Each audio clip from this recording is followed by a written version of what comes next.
Kada sam pomiješao klinčiće i deterđent za suđe, bio sam iznenađen učinkom.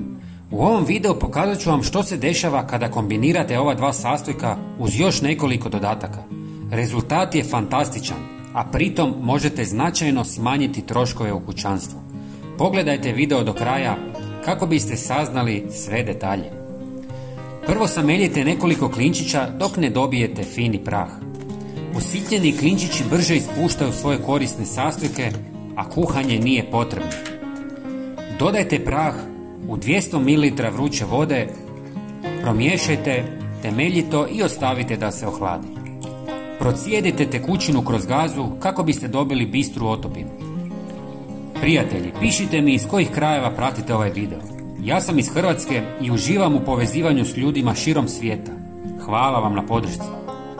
Nakon toga ulijte 100 ml najpovoljnijeg deterđenta u posudu.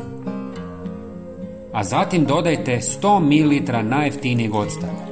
Ocat ima antibakterijska i antifugalna svojstva koja učinkovito uništavaju štetne mikroorganizme. Potom umiješajte 1 žlicu kuhinjske soli, koja pruža lagano abrazivno djelovanje, neutralizira neugodne mirise i pomaže u čišćenju. Na kraju dodajte ekstrakt klinčića i temeljito promiješajte smjesu.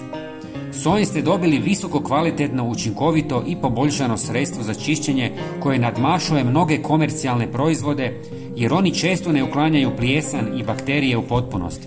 Kombinacija octa i klinčića daje ovoj mješavini izuzetnu snagu. Po želji, smjesu možete razrijediti s više vode, a ona će zadržati svoju učinkovitost.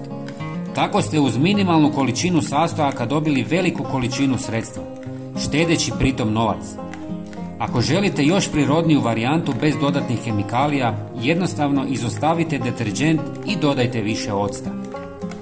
Prelijte smjesu u bocu s raspršivačem.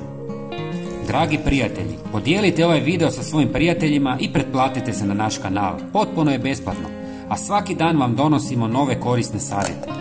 Ova višenamjenska otopina izvrsna je za čišćenje slavina, umivaonika, podova, WC-a, pa čak i za pranje suđa. Sve će biti temeljito, dezinficirano i sjajno čisto. Pogledajte i naš sljedeći video na zaslonu. Hvala vam na podršci i srdačan pozdrav!